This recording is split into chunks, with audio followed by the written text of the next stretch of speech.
नमस्कार, HBC news में आप सभी का स्वागत है। आइए देखते हैं आज के समाचार। शंकराचार्य परिषद के प्रयासों से बची एक संत की जान। चाकू से हमले में घायल संत के इलाज का वहन किया पूरा खर्चा।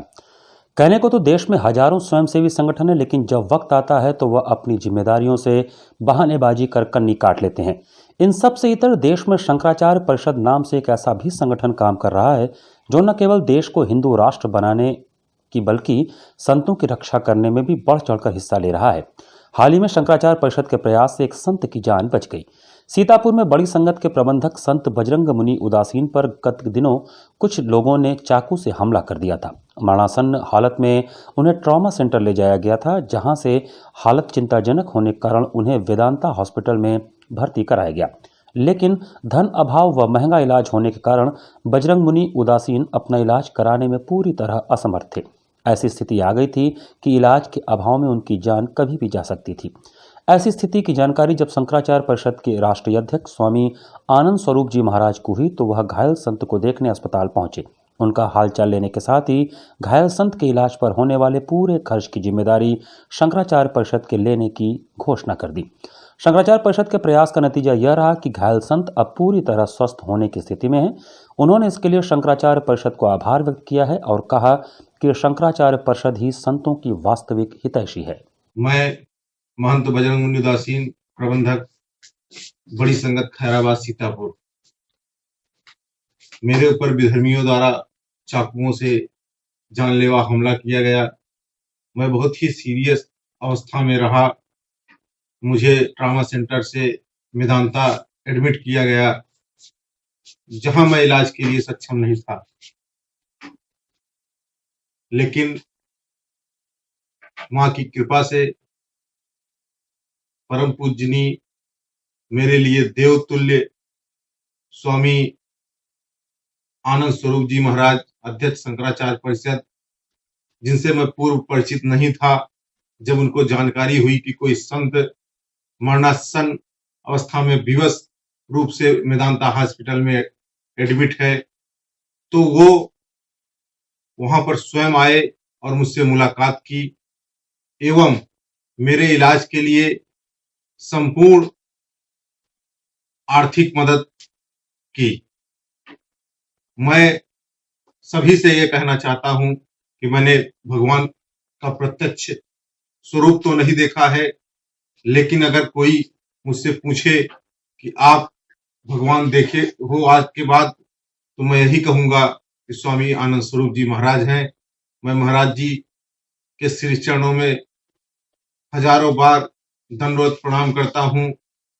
आज उन्होंने मेरे प्राण के साथ मुझे अपाहिज होने से भी बचा लिया है। मैं महाराज जी के श्री चरणों का आजीवन आभारी रहूंगा और ऐसे धर्म रक्षक को मैं बार बार प्रणाम करता हूं कि जो धर्म के लिए चाहे कोई परिचित हो या अपरिचित हो, उसके लिए खड़ा हो गया, ऐसा महापुरुष आज तक मैंने देखा नहीं। महाराज श्री के चरणों में बार बार प्रणाम करता हूं। आज महाराज जी के कारण ही मैं स्वस्थ हूं, जीवित हूं।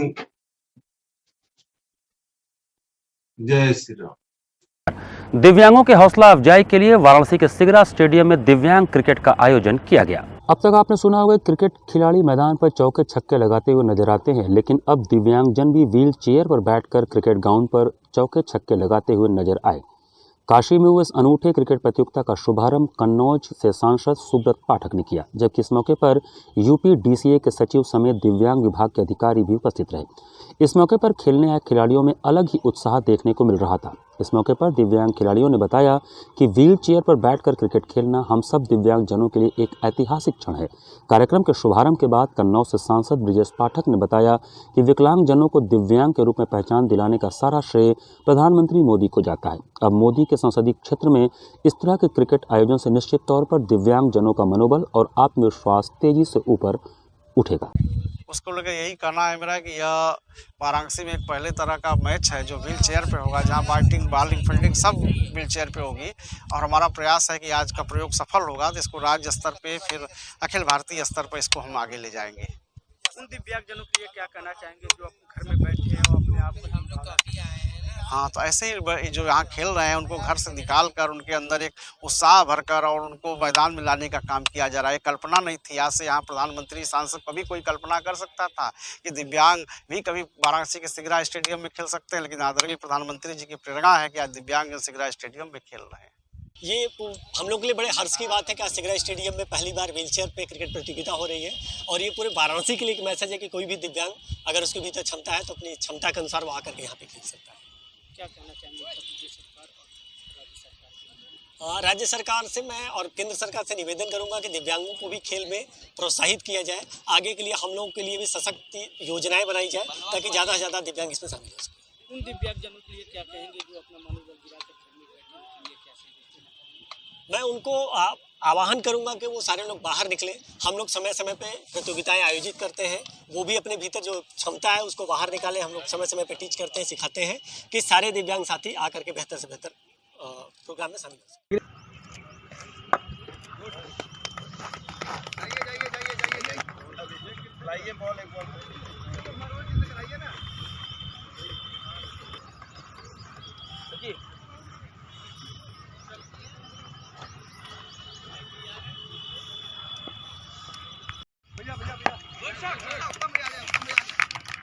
चलिए फील्डिंग लगाइए पर अपना जल्दी इसको भेज टूर्नामेंट के आयोजन का आज उद्घाटन है। इस उद्घाटन कार्यक्रम के हमारे मुख्य अतिथि हम सभी के बड़े भाई कन्नौज के यशस्वी सांसद भारतीय टास्क करवा दीजिए। बेटा टास्क करवा दो। क्या करूं?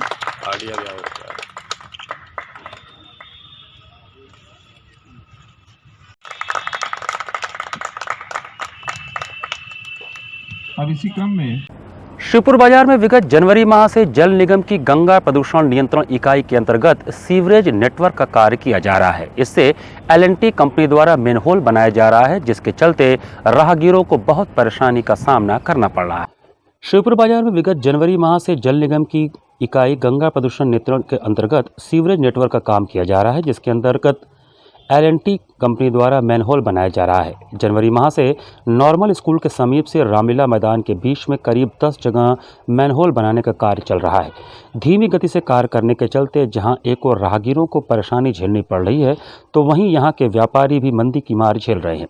बातचीत के दौरान शिवपुर उद्योग व्यापार मंडल के महामंत्री रमेश केसरी ने बताया कि इस धीमी गति के विकास कार्य के चलते शिवपुर बाजार में ग्राहक नहीं आ पा रहे हैं, जिसके चलते हम लोगों को मंदी की मार झेलनी पड़ रही है। उन्होंने बताया कि पूर्व में हमारा शिवपुर उद्योग व्यापार मंडल का डेलीगेशन डीएम कार्यालय तथा जल निगम के महाप्रबंधक से भी मिल चुका है। उनके द्वारा फरवरी माह तक कार्य संपन्न किए जाने का आश्वासन दिया गया था, लेकिन आज मार्च का महीना भी प्रारंभ हो गया और कार्य कछुए की गति से ही चल रहा है। मैं 3 महीने से ये काम की खुदाई चल रहा है शिवपुर में सीवर वाली, जिसको बहुत दिन से हम लोग बहुत प्रयास कर रहे हैं, जबकि डीएम साहब को भी एप्लीकेशन दिया और ट्रामा सेंटर के पीछे ये जल विभाग के उसमें हम लोग गए थे, वहाँ भी एप्लीकेशन दिया। इन्होंने वादा किया था कि 28 तारीख तक मैं काम पूरा एकदम क्लियर करके दे दूँगा, जो कि आज तक ये समस्या बनी हुई है। अभी तक इनका 28 तारीख ये भूल गए।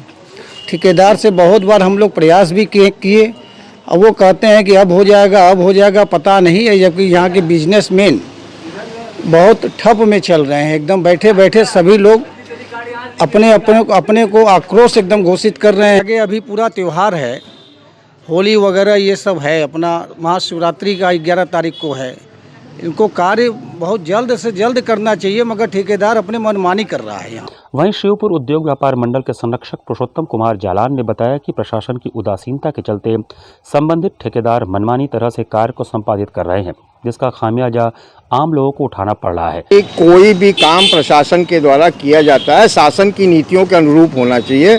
शासन ने ये कहा था गड्ढा मुक्त बनारस, गड्ढा मुक्त प्रदेश हम आपको देंगे, लेकिन प्रशासन की अकर्मण्यता की वजह से ये सब व्यवस्थाएं गड़बड़ हो रही। आप ये समझिए, ये सीवर लाइन 5 साल पहले लगी थी, 5 साल में 3 बार यहाँ रिनोवेशन हो चुका और आज तक सीवर चालू नहीं हुआ है। क्यों? ये सिर्फ प्रशासन की लापरवाही का नतीजा है। और 4 महीने से ये सीवर ठीक कर रहे हैं, हमको नहीं समझ में आ रहा है कौन सा सीवर ठीक हो रहा है। 4 महीने से लगातार पूरा बाजार अस्त व्यस्त हो गया है, बाजार का सारा काम खराब हो रहा है। कोरोना की वजह से व्यवसायी वर्ग वैसे ही परेशान था, आगे शिवरात्रि है, होली है, फिर उसके बाद लगन है। इस तरीके का मतलब कोई भी जो सिंसियरिटी व्यापार काम में होनी चाहिए वो कहीं नहीं। इसको त्वरित गति से कराना चाहिए। व्यापार मंडल इसके लिए लगातार प्रयासरत है। जिलाधिकारी से मिला, गंगा प्रदूषण नियंत्रण इकाई से मिला और क्षेत्रीय प्रशासन से मिला, लेकिन कोई काम हो नहीं रहा है जिस रफ्तार से होना चाहिए या जिस तरीके से होना चाहिए। सामंजस्य है ही नहीं किसी भी सरकार में। सरकार के जितने विभाग हैं उन आपसी सामंजस्य के अभाव में धन का दुरुपयोग, श्रम का दुरुपयोग और असुविधा अलग से। तो इसका निराकरण त्वरित रूप से किया जाना चाहिए, बस हम लोग यही चाहते हैं। वहीं व्यापारी नेता व शिवपुर उद्योग व्यापार मंडल के उपाध्यक्ष मनोज केसरी ने भी बताया कि आगामी दिनों में शिवरात्रि का महापर्व है और शिवपुर से लाखों पंचकोशी यात्री गुजरते हैं। ऐसे में होली का त्यौहार भी इसी महीने में है। शासन से हमारी यही मांग है कि इस कार्य को जल्द से जल्द संपादित करें। यहाँ पर तो बहुत ही धीमी गति से कार्य चल रहा है। ये 3-4 महीने से ये गड्ढे पूरे ये लोग खन दिए हैं, गंगा प्रदूषण नियंत्रण इकाई के लोग। हम लोग इसके पहले भी जा करके माननीय जिला अधिकारी महोदय के पत्रक दिए और गंगा प्रदूषण नियंत्रण इकाई के महाप्रबंधक जी को भी वो पत्रक दिए। इसके बाद वो लोग आश्वासन दिए कि 2 तारीख तक ये लोग कार्य पूरे कर देंगे। इसके बावजूद भी अभी तक वो लोग काम मतलब पूरा नहीं किए, जिससे आने जाने के लिए दिक्कत। और व्यापारियों की सबसे बड़ी बात है, व्यापारियों को व्यापार करने में बहुत ज़्यादा दिक्कत हो रही है। कहते हैं कि बनारस शहर जो है स्मार्ट सिटी के रूप में घोषित होने जा रहा है, लेकिन कहीं से भी शिवपुर का जो इलाका है स्मार्ट सिटी के अंदर दिखाई पड़ता नहीं है। अगर स्मार्ट सिटी के अंतर्गत ये आता तो शिवपुर की इतनी जो ज़बरदस्त दुर्दशा है, सड़क की, नाली की, पटरियों की, अतिक्रमण की, ऐसा दिखाई न पड़ता। लेकिन आज आप देखें पूरे शिवपुर बाज़ार की स्थिति इससे रूबरू हो रहा है। कहने को तो ये प्रधानमंत्री आदरणीय नरेंद्र मोदी जी का संसदीय क्षेत्र है, लेकिन सारी योजनाएं सब कुछ वरुणा पार दिखाई पड़ता है। चाहे सड़क हो, चाहे बिजली हो, चाहे जो कुछ भी हो, सब शहर के अंदर दिखाई पड़ता है। ये वरुणा पार का इलाका खासकर गिलट बाज़ार से लेकर के शिवपुर रेलवे क्रॉसिंग तक ये लावारिस पड़ा हुआ है। सांसद के प्रतिनिधि यहाँ हैं ज़रूर, लेकिन न के बराबर हैं। ऐसी स्थिति में किसको दोष दिया जाए? अगर जनता यहाँ की जागरूक होती, संघर्षशील होती, तो शायद शिवपुर की आज इतनी दुर्दशा आपको भी दिखाई न पड़ती। और अब समाचार मिर्जापुर से। सुबह डीएम से मिलने गए वकील से डीएम द्वारा वसूली करने का आरोप लगाते हुए वकीलों ने साथी अधिवक्ता के पक्ष में डीएम के खिलाफ जमकर नारेबाजी की। वकील उमाशंकर पांडे का आरोप था कि डीएम से जब वो मिलने के लिए आए तथा कार्यालय में जमीन से जुड़े एक मामले में फरियाद करने गए थे, तो डीएम ने मुकदमा दर्ज करवाने की बजाय उनको धमकी दिया और उनको अपशब्द कहे।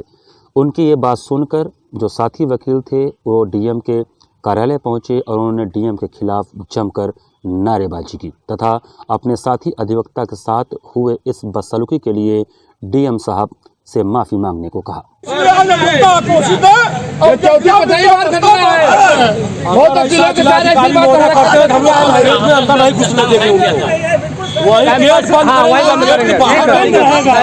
जितना उनके मुकदमा काम कर बनी मुकदमा काम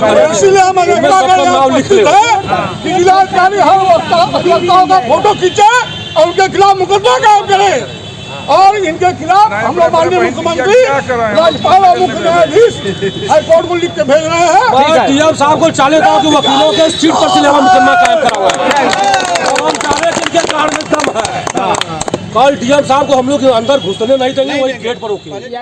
और आइए एक बार फिर रुक करते हैं वाराणसी की खबरों पर। धर्म और आध्यात्मिक तथा सांस्कृतिक और साहित्य की राजधानी कहे जाने वाली काशी में अब अनोखी लाइब्रेरी खुलने जा रही है।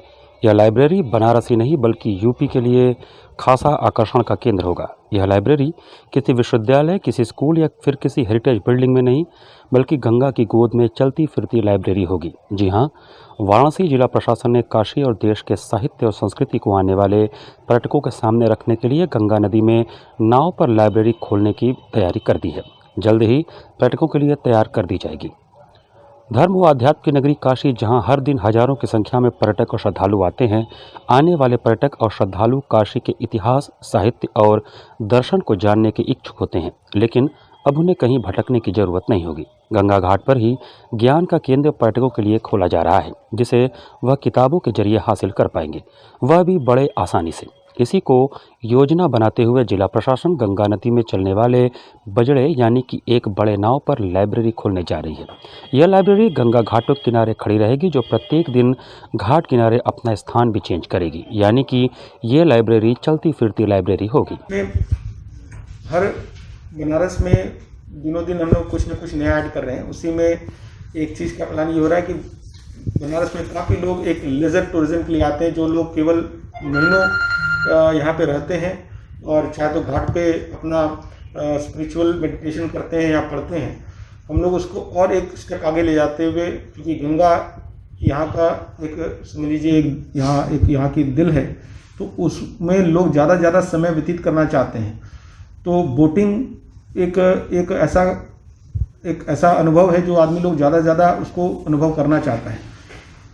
तो वो बोटिंग केवल गंगा के दर्शन ना करे, वो जो भी उसकी इच्छा अनुसार किताब है वो उसमें पढ़ सके। तो एक लाइब्रेरी जो आपके बोट पे लाइब्रेरी होगी, जिसमें लोग अपना चढ़ के अपना किताब आराम से पढ़ पाएंगे। वो फ्लोटिंग लाइब्रेरी की तरह से होगी, और उसमें जितने भी हमारे ऐसे साहित्यकार हैं जो साहित्य में रुचि रखते हैं, वो लोग उस पूरे सुविधा का आनंद ले सकते हैं। और मेरे ख्याल से पर्यटकगण भी उनको एक नया चीज़ मिलेगी। बहुत सारे ऐसे पर्यटक आते हैं जो केवल अपनी अभिरुचि के हिसाब से अपना किताब पढ़ना चाहते हैं, तो अपना बोटिंग का भी आनंद लेंगे और साहित्य का भी आनंद लेंगे। लाइब्रेरी में जो किताबें होंगी, क्या वो केवल काशी के ऊपर में ही रहेंगी या किसी भी वो सारी आपकी ऐसी होंगी जो अपने स्पिरिचुअलिज्म, मेडिटेशन और एक अच्छी किताबें जिसमें रखी जाएंगी, और सभी तरह की किताबें होंगी। इसमें कोई जरूरी नहीं कि केवल काशी की किताबें रहेंगी। जितने भी हमारे साउथ की भी किताबें होंगी, हमारे जो पुराने ग्रंथ हैं और बहुत सारे ऐसे साहित्यकार जो निकले जिन्होंने अच्छा रचना की है, वो सब तरह की किताबें।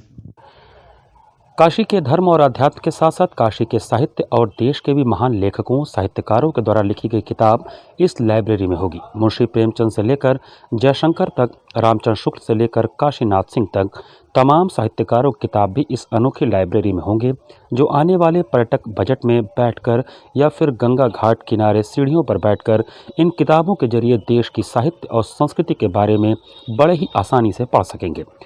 गंगा की गोद में इस अनोखी लाइब्रेरी की योजना जानकर काशीवासी बड़े ही उत्साहित हैं।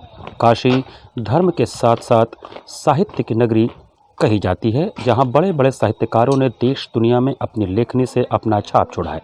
ऐसे में अनोखी लाइब्रेरी पर्यटकों के साथ साथ स्थानीय लोगों के लिए भी खासा आकर्षण का केंद्र होगी, जिसके माध्यम से वह भी समय समय पर काशी के इन साहित्यकारों के बारे में आसानी से पढ़ सकेंगे। खासकर यह लाइब्रेरी उन युवाओं के लिए फ़ायदेमंद होगी जो घाटों पर अपनी संस्कृति को जानने के लिए बरबसी खींचे चले आते हैं।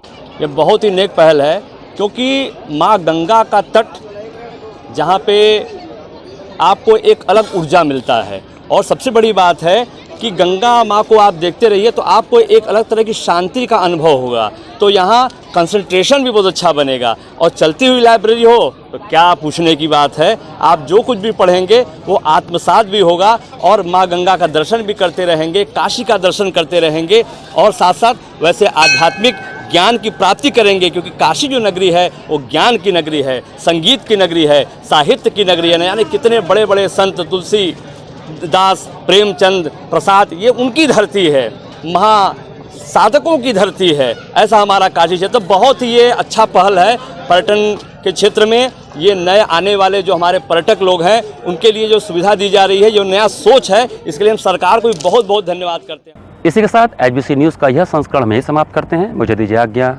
नमस्कार।